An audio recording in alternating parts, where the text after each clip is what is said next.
particulier. Le problème de la répartition dans l'espace, parce que le système maraboutique se caractérise surtout essentiellement par le maillage qu'il a eu à faire du pays. Alors, par rapport à cela, il aurait fallu également une référence à l'anthropologie et au principe de segmentation des familles. Dans le système traditionnel, dans la constitution des villages, le fils aîné, à un moment donné, les fils aînés avec la polygamie, plusieurs fils aînés, on les a envoyés dans l'espace pour qu'ils créent un nouveau village. Et ce nouveau village devenait une dépendance du village précédent, et ainsi de suite. Ça a été abandonné par les paysans sénégalais moyens, parce qu'il n'y a plus d'espace, et puis il y a d'autres possibilités. Maintenant, les aînés, on les envoie en ville, ou on les envoie en émigration.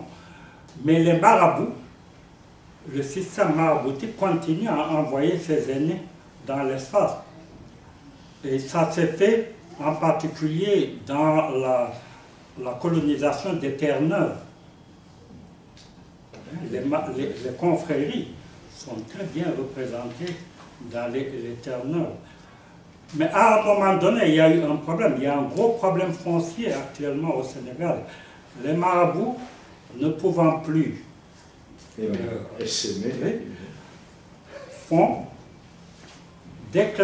déclassifier des forêts pour qu'ils puissent constituer de nouveaux villages.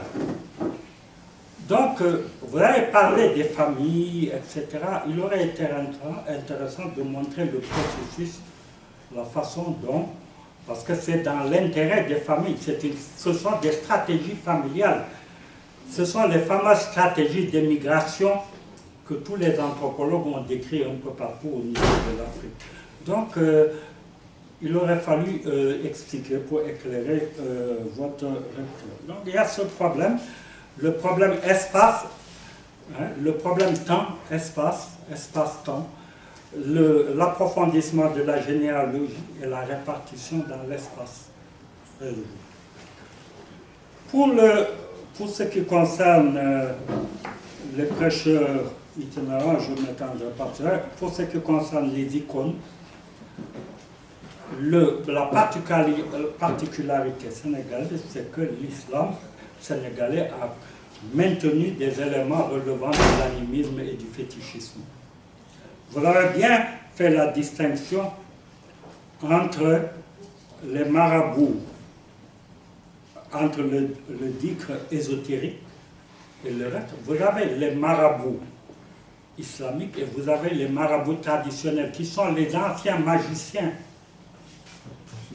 Magiciens au sens anthropologique, les anciens magiciens de la société traditionnelle, qui utilisent ou n'utilisent pas l'islam pour faire leur travail, en direction de ceux qui les consultent. Et vous avez de l'autre côté ceux qui utilisent, les marabouts qui utilisent l'islam avec un certain nombre de choses. Alors, là, dans votre typologie, il aurait été intéressant de faire apparaître cette dimension traditionnelle pour identifier les marabouts que souvent on appelle des charlatans. Charlatans par rapport à quoi? Charlatans parce qu'ils font appel à la tradition et non à l'islam ou à autre chose. Bon, mais il est vrai qu'il y a de vrais charlatans quand même, malgré tout. Les cérémonies familiales, je ne citerai que deux aspects. Le Yawm al-Ashura, c'est donc la fête où vous avez parlé en marge du dogme des innovations souvent burlesques. Mais le Yawm al-Ashura, la pratique sénégalaise est une survivance de ce qui se faisait en Afrique traditionnelle et encore dans beaucoup de pays africains. C'est le problème de l'inversion du monde. Les anthropologues ont beaucoup décrit ce phénomène. Vous avez montré que les femmes s'habillent en hommes à l'occasion de la fête, les petits-enfants s'habillent, les garçons s'habillent en filles, les filles en garçons, et on autorise aux enfants de voler, d'être impolis ce jour-là, etc. Mais ça, on ne le trouve nulle part ailleurs dans les pays islamiques, je ne crois pas. C'est une survivance au niveau du Sénégal de choses qui existent encore de façon profonde dans d'autres sociétés africaines.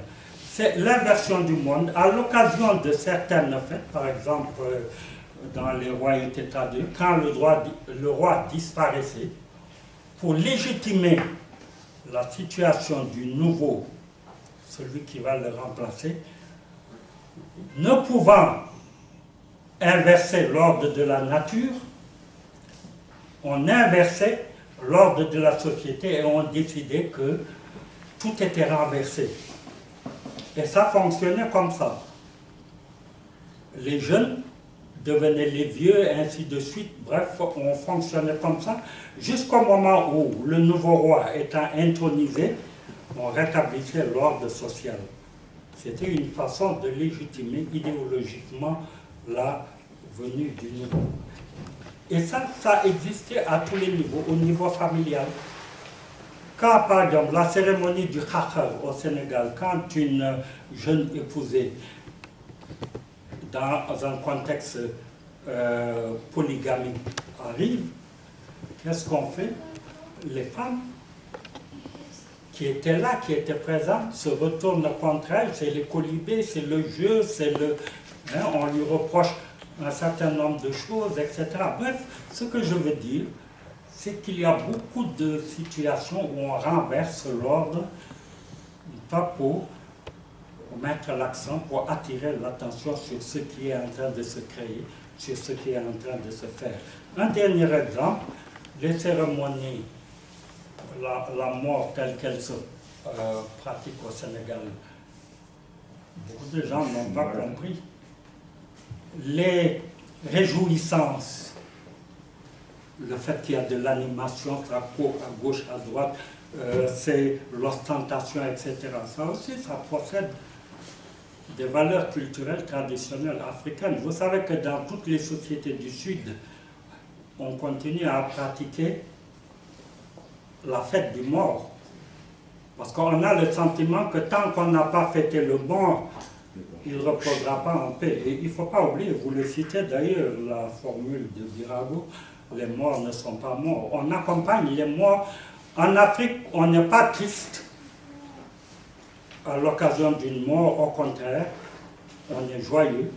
Dans les sociétés traduites, dans les sociétés du Sud, on bat le tam-tam, etc. On accompagne le mort. Ce n'est pas le deuil... Alors, vous reprochez cela aux Sénégalais, et je dis, le sociologue ne doit pas faire de jugement de valeur, et vous devez constater que les Sénégalais reproduisent une pratique traditionnelle, et vous l'expliquez ainsi, vous expliquez les faits ainsi. Je pense que sur ce point... Alors, dernière chose, vous avez reproché à Montaigne, dans son islam noir, vous avez été très dur à l'égard de Montaigne, vous lui avez fait un mauvais procès, mais Montaigne, en fait, il a voulu montrer que l'islam africain s'appuyait sur une forte base de syncrétisme, et pour une bonne partie, c'est syncrétisme dont vous avez parlé.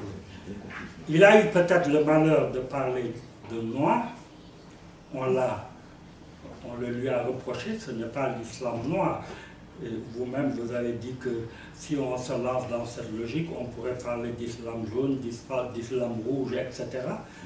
Mais, si vous voulez, c'est une erreur de langage, il voulait simplement dire que l'islam sénégalais avait ses particularités.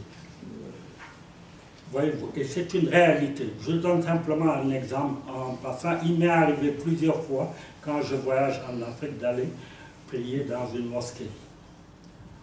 Pour donner le dernier exemple, je suis allé au Bénin pour prier dans une mosquée. l'imam récitait le Coran, mais il a fallu que je m'adapte. C'est quand il a récité, et puis au bout d'un certain moment, j'ai retrouvé mes sourates, j'ai pu suivre. Mais pourquoi je n'ai pas pu suivre? Parce qu'il y avait des interférences linguistiques.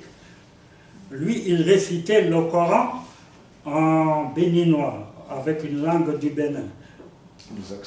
Moi, j'arrive, moi, j'entends mes imams réciter avec la langue du Sénégal, avec les interférences.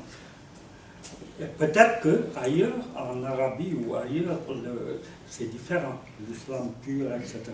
Alors, c'est pour dire que c'est quand même, cette dimension est importante. Il ne faut pas juger, il faut apprécier et voir ce qui relève de la tradition et ce que, surtout que vous faites des propositions. Alors, vous-même, vous dites quelque part, hein, vous parlez de culture noire. À la page 266, vous dites superstition inhérente à la culture noire. Vous dites bien culture noire. C'est ça. Or, culture, c'est culture universelle, culture spécifique. Il n'y a pas de culture jaune, il n'y a pas de culture, culture noire. Bon, voilà. Vous avez très bien analysé les affects sociaux. De très bonnes pages. Mais la question que je vous pose, est-ce que vous ne donnez pas trop de pouvoir aux marabouts par rapport à la résolution de ces problèmes? Est-ce que les marabouts peuvent s'opposer aux dérives? Autrement dit, la question que je vous pose, le spirituel peut-il arrêter les effets de la mondialisation? Parce que les gros problèmes qui se posent actuellement dans notre société sont liés à l'ouverture de nos sociétés, sont liés au problème de la mondialisation. Je n'ai pas besoin de citer tous les jours, il y a des faits qui sont sur lesquels les Sénégalais sont informés et qui sont des faits qui ont pour origine cette ouverture de notre société. Le président Senghor a raison après coup en parlant de l'ouverture, la façon dont nos sociétés sont ouvertes au monde, avec toutes les conséquences que cela comporte. Pour terminer, j'aurais préféré, à la place des propositions, vous avez fait des propositions intéressantes. À la place des propositions, j'aurais préféré que vous nous fassiez état, en restant dans l'empirisme scientifique, état des grandes tendances de l'évolution des confréries de l'islam sénégalais, à partir d'un certain nombre d'indicateurs. Parce que l'islam sénégalais est devenu très complexe. Je voudrais vous citer simplement un certain nombre d'éléments qui peuvent servir d'indicateurs et montrer les changements annoncés de l'islam sénégalais et partant des confrères. D'abord, les querelles au sein des familles maraboutiques. Lors de la disparition du calife précédent, Serigne Saliou, après la disparition et la transmission au calife actuel, le petit, tout le Sénégal a entendu les fils de Serigne Saliou se disputer publiquement, au point que le calife a dû les réunir, faire une mise au point, etc. Ce qui est tout à fait nouveau dans le contexte sénégalais. Les confréries savaient garder leurs secrets. Il n'y a jamais eu des choses comme ça qui sont sorties en public. C'est un indicateur de changement. Ensuite, il y a le problème de la succession par l'héritage familial. Cela a été mis en cause à plusieurs reprises. Les premiers à avoir mis ça en cause, ce sont les jeunes du Hizbut Tarqiyyah, les jeunes mourides, qui avaient mis en cause la succession à l'intérieur de la famille et avait émis l'idée selon laquelle la confrérie était devenue quelque chose qui dépassait les familles, qui n'appartenait pas uniquement aux familles. Il fallait la réorganiser, comme vous en avez fait des propositions sur un autre plan, réorganiser la confrérie et mettre en avant la compétence, la moralité et la sagesse. Et vous vous souvenez, à l'époque, on leur avait tapé sur les doigts et ils avaient dû refaire acte d'allégeance, demander pardon auprès du calife parce qu'ils étaient allés trop loin. Ils ont anticipé historiquement. Ensuite, là, il y a une opinion qui met en cause cette affaire et tout récemment, il y a un jeune sociologue, un de mes anciens étudiants qui a mis les pieds dans le plat, qui a posé le problème de façon abrupte et inutile de lui dire de vous dire qu'il y a eu des réactions. On lui a tapé dessus ce type de réaction dont vous avez parlé tout à l'heure, ostracisme, etc. Autre chose, le problème des petits-fils commence à défrayer la chronique. Les petits-fils sont loin d'être des sous-fils, des gens indifférents aux questions temporelles. Et cette dispute dont je parlais tout à l'heure, d'ailleurs, avait une base, ça reposait sur des problèmes d'argent. Les petits-fils sont actuellement vraiment dans le collimateur des réformateurs. Il y a eu à Touba, tout récemment, 2 manifestations à l'occasion des coupures d'électricité. Le calife a fait une déclaration pour dire que Touba, c'est une ville religieuse. Il ne doit pas y avoir des manifestations. Excusez-moi, c'est très fatigué après mon voyage. Il ne doit pas y avoir de manifestations dans la ville sainte et que cela ne se reproduise plus. En moins d'une semaine, quelqu'un a été grillé, électrocuté, et les populations de Touba ont à nouveau manifesté. Ce qui veut dire que le ndigal ne passe plus. Le ndigal, c'est vraiment cette injonction, c'est ça. Voilà. Commence à poser problème. Autre chose, indicateur important, les imams sénégalais qui sont membres des confréries, pour la plupart, qui sont installés par les confréries. Les imams sénégalais commencent à prendre en charge les problèmes de leurs ouailles. Et les imams sénégalais manifestent maintenant, ont décidé de manifester avec leur protégé. À plusieurs reprises, les imams se sont investis, ont manifesté. Ce qui veut dire que là, il y a un problème également.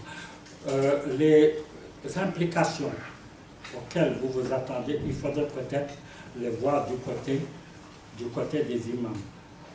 Ce ne sont pas les marabouts confrères qui vont s'impliquer dans les problèmes, et ce sont plutôt ceux qui sont à la base. Apparition de sectes, les sectes au sens occidental. Les Yalla Yalla, c'est une secte, et d'autres, vous en avez parlé un peu, sont des sectes qui mettent en cause les confréries traditionnelles. Bref, ça bouge.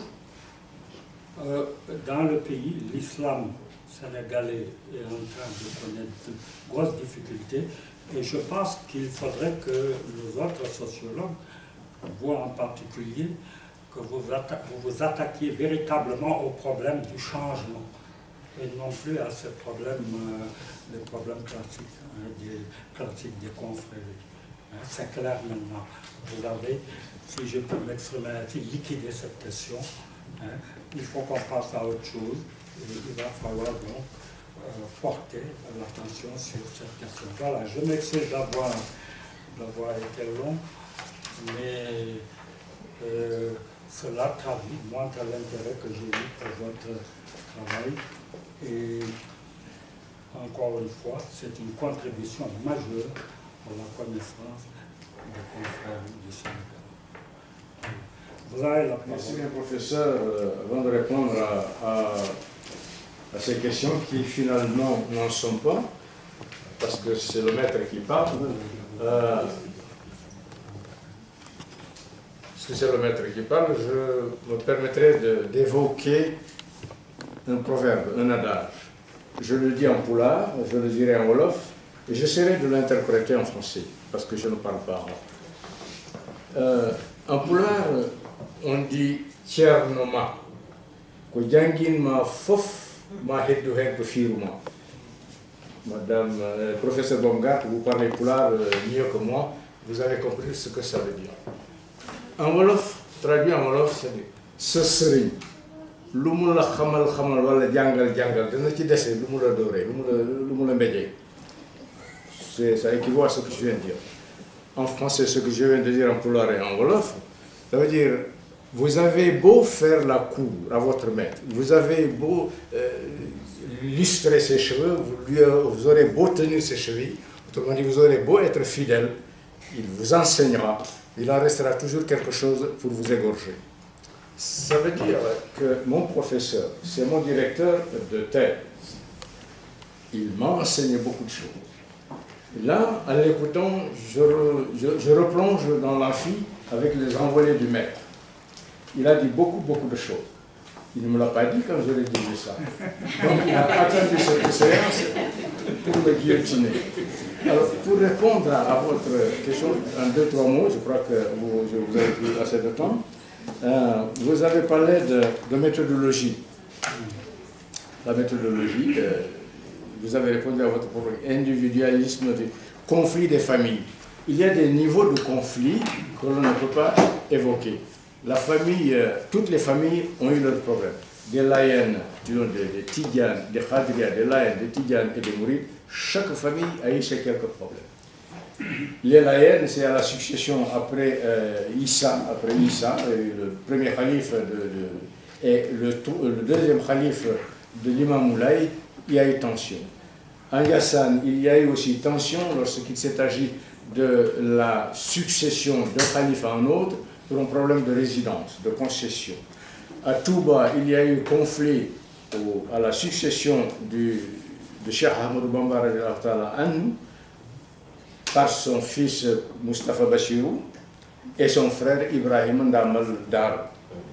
Il a fallu l'intelligence, la subtilité, disons même la tolérance du jeune frère de Cheikh Ahmadou Bamba, qui a eu pendant son exil au Gabon et en Mauritanie, qui a eu la charge de toute sa famille.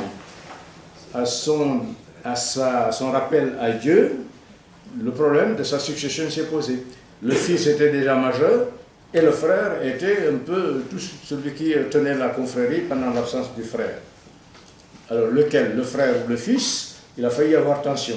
Il a fallu la raison du frère pour amener le fils à succéder au père. À Tivaouane, les hostilités ont commencé après la mort d'Abou Bakr Sy. Abdulaziz Sy a vécu une tension jusqu'à sa mort. 40 ans de magistère, pendant ces 40 ans, on sait de quoi il s'agit, il a vécu cela. Maintenant qu'il n'est pas là, c'est le frère, le grand frère de Cheikh Tidiane, qui est là. Eh bien, les conflits continuent. Mais pourquoi on ne peut parler que de succession? Et il n'y a qu'une question de succession.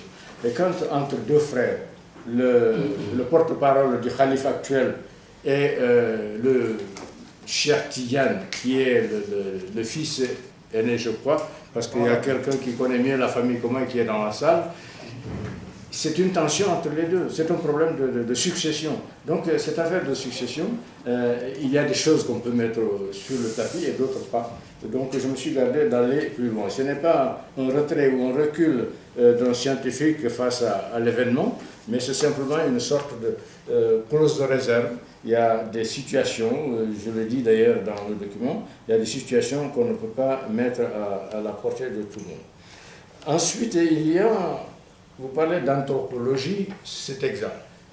Mais l'anthropologie des organisations, nous avons essayé de l'esquisser.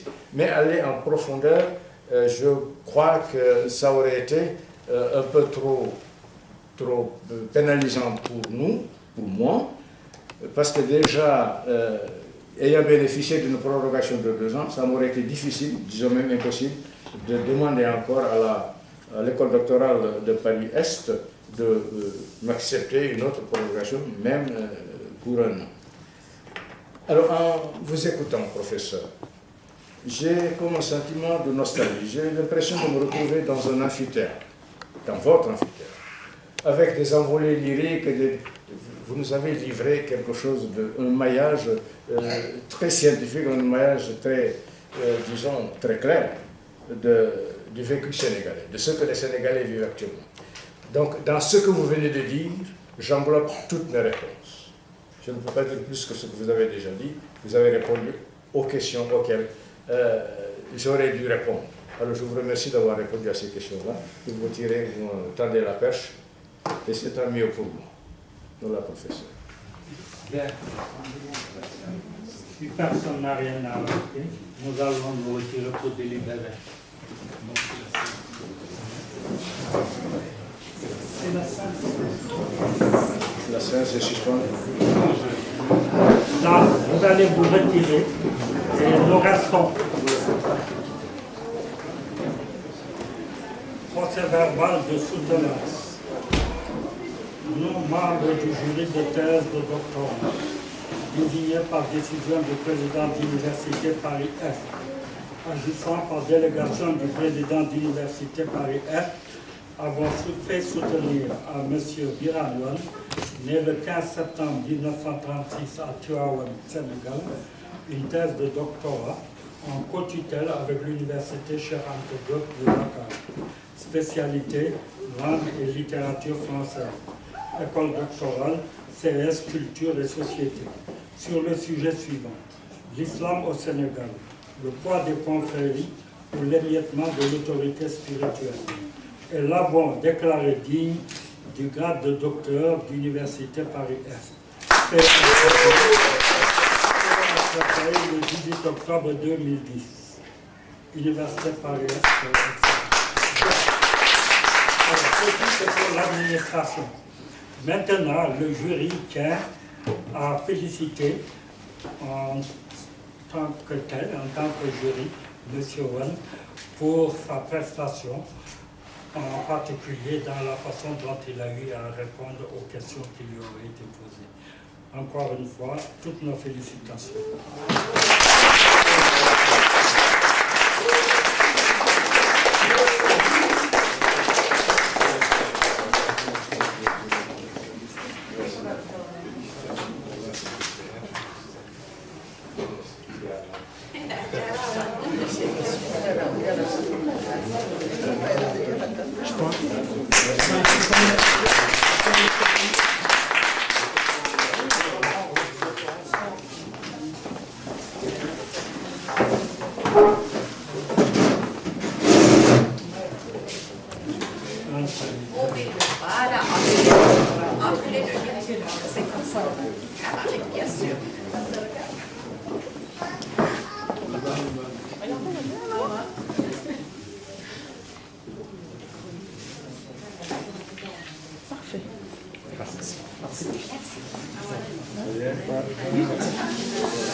Félicitations, docteur Miral.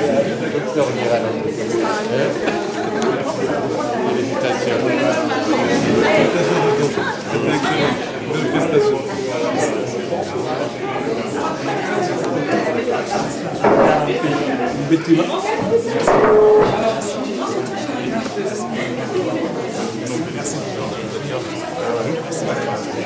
Merci.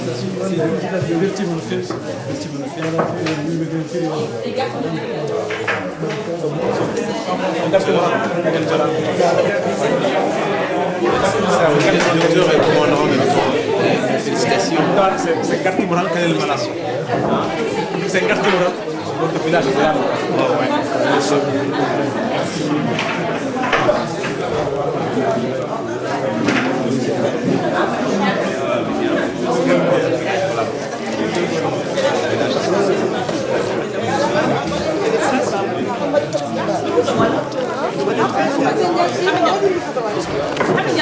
En fait, c'est juste pour te féliciter, papa.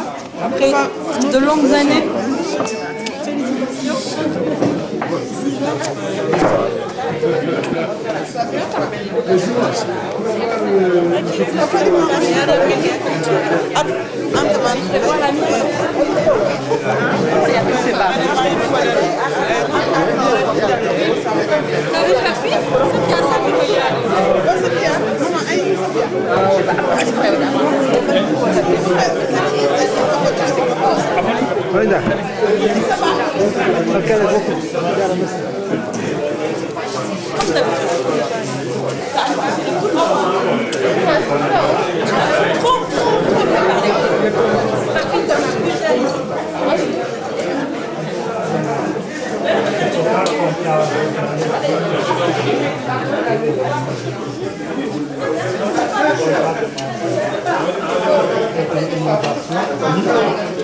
Alors, on a protesté, il n'y a pas de question dans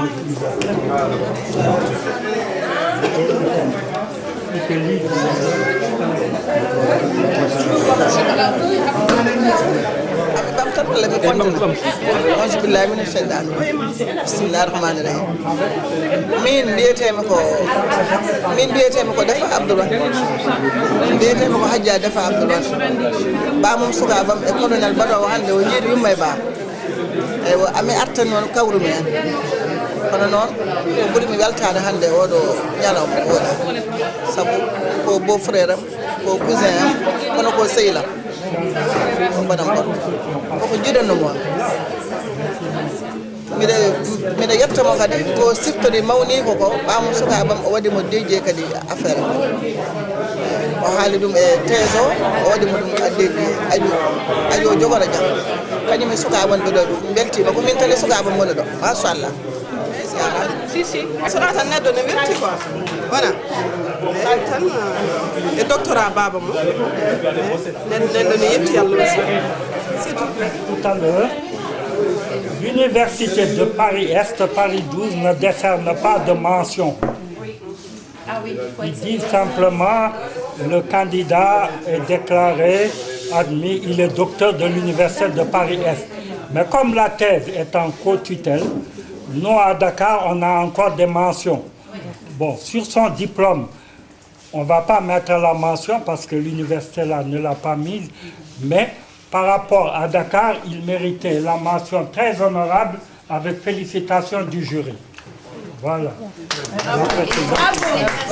J'étais son co-directeur. Dakar, c'est moi.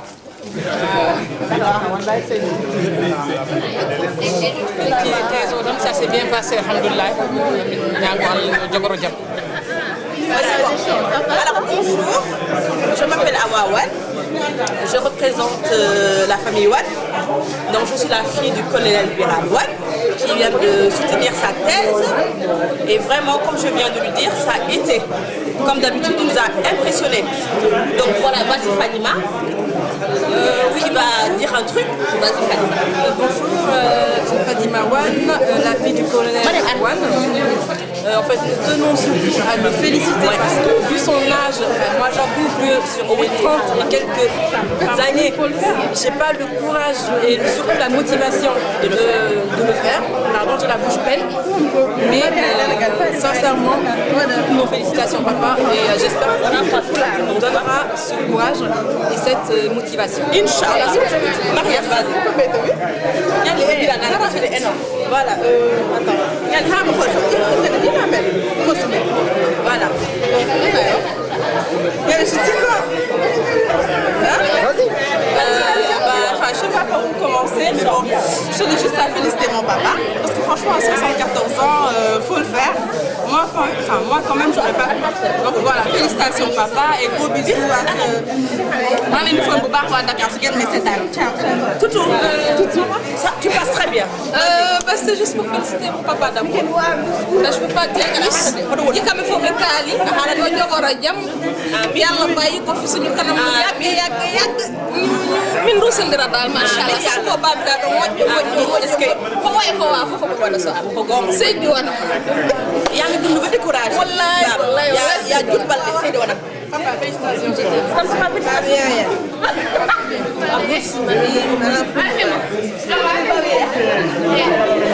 baba don discours ala bunno be hawa en minya fof mo ya fof do hade hala mumen wallahi on ba hal merci ko jaram bawe man nak félicitations merci ko jaram jaram yalla beedi barke tout ha hew inshallah sama de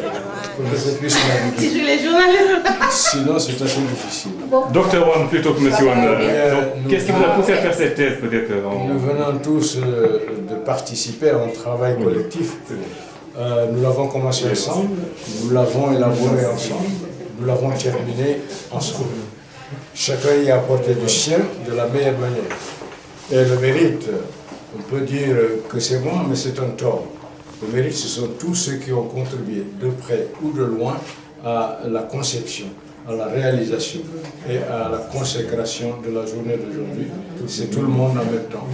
Jusque j'ai compris ceux qui ne sont pas absents. Peut-être ceux-là, ils ont davantage de mérite que ceux qui sont présents. Parce qu'absents, ils pensent à la situation. Il est difficile de loin, quand on ne vit pas un événement, il est difficile de se l'imaginer, de l'intérioriser et de le vivre. Je sais qu'ils sont nombreux, pardon, ils sont nombreux à l'avoir vécu, tout au moins ceux qui en ont été informés. Tout le monde ne peut pas être informé, cela va de soi. Et ceux qui ne l'ont pas été, ce n'est pas par méprise, ce n'est pas par oubli, ce n'est pas non plus parce qu'ils ne doivent pas être informés. C'est simplement Allah Hodiri. Allah Hodiri non hay goto wawa hen. Hodiro darata ko enen mbi non. Ɓaade ko noon Allah waɗiri garɗo emo arani tinɗo e mutinani enen fof ndenduno ndendi anni o mbaɗen jiloɗe ha ari ha goto men fof ne wawi wiide goɗɗo on jarama gati enen fof mbaddi juuɗe e fandu goto ballodirɗen sino ko goto tan gasata ɓe mbi junngo woto soɗata hoore mum junngo woto dufata tugol junngo woto haddata wudan ɗum noon ɓaade ko junngo woto tan woni ko wawda alay sago yimɓe tan ballodira beele ne gasa ko mbaɗɗen ɗo ko alhamdulillah rabbil alamin jetten hen Allah jetten nela iwren koto makko paaɗen koto makko alhamdulillah rabbil alamin alhamdulillah rabbil alamin alhamdulillah rabbil alamin annene a jarama hono ɗum ko wurtinde leñol ko wurtinde ko anda ko wurtinde ko ɓenni ko wurtinde une sorte de revivification du maintien de l'actualité d'un événement. La caméra et ce qu'il y a derrière la caméra, c'est-à-dire celui-là qui la manie, celui-là qui la manipule, eh bien, ils font ensemble une sorte de couple indissociable, parce que la caméra sans le manipulateur n'existe pas d'outil, et le manipulateur sans la caméra, il est inopérant. Par conséquent, le fof et l'engendino, an walla suure walla rene ko hokki bamma ko ceerno jimi huufi aduna walli yimɓe fof ala mo ɗacci onon on gartima kadi goto e monon fof kala e monon jettaɗo alhamdulillah rabbil alamin haaju humtoto goto fof waɗata hen noon koko wawi wona arema hokki ɗum jawdi ala